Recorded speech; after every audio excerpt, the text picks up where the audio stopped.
My wife slipped out early on a Thursday morning, so quietly that the only trace she'd ever been in the house was the faint scent of her lavender shampoo drifting through the hallway.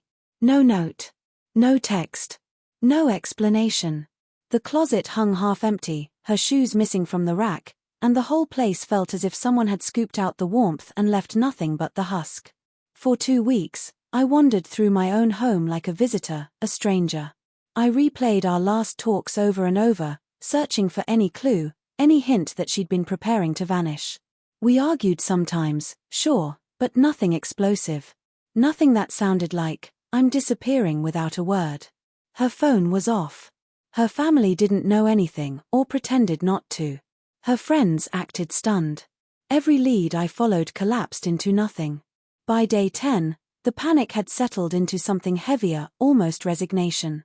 I started sleeping on the couch because the bed felt too big, too silent, too wrong without her. Then on a Tuesday morning, exactly 14 days since she disappeared, my phone rang at 6:12 a.m. An unknown number. Normally, I would have let it ring out, but something tightened in my chest. I answered. "Is this Daniel?" a shaky woman's voice asked. "Yes, who's calling?" There was a trembling breath on the line, the kind someone takes right before breaking. "I'm calling about your wife." Every muscle in my body froze.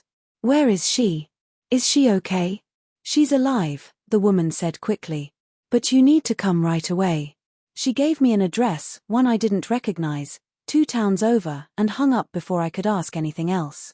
I drove faster than I should have, my mind spiraling through possibilities, none of them good. When I reached the address, I realized it was a community shelter, the kind people turn to when they have nowhere left to go. A staff member met me at the door, the same voice from the call. "You're her husband?" "Yes." "She didn't want us to contact you," she said carefully.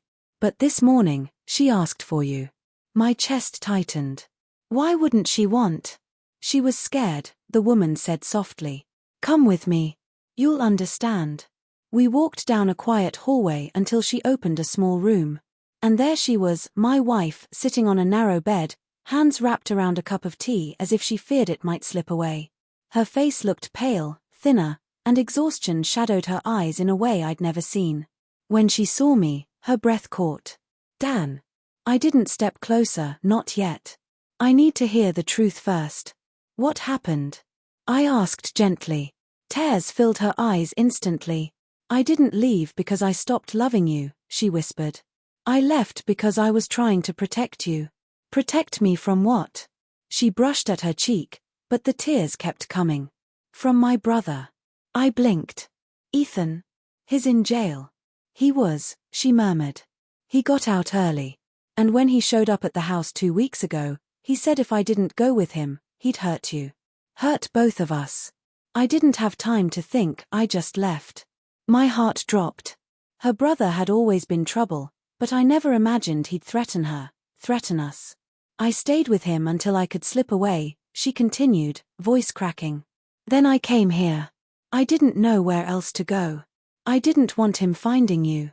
I didn't want him using me to reach you." I finally moved toward her and knelt beside the bed. "You should have told me."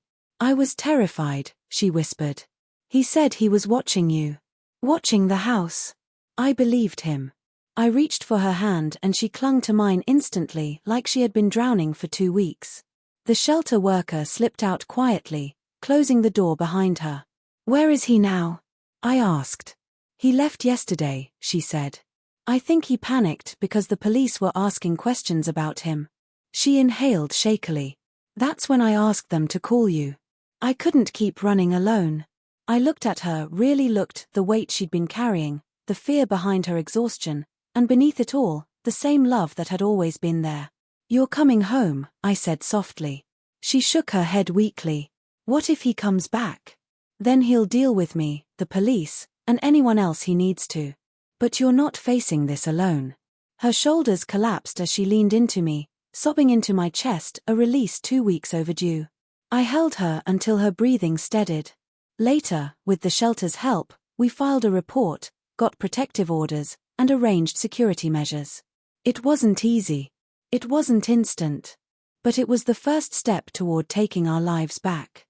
When we finally walked out of the shelter together, her hand in mine, the morning sun was rising. It felt symbolic, like something broken was finally finding a path to heal. She looked at me with red, tired eyes and whispered, "I didn't leave you. I was just waiting for the moment I could come back." And for the first time in weeks, I felt something I thought I'd lost.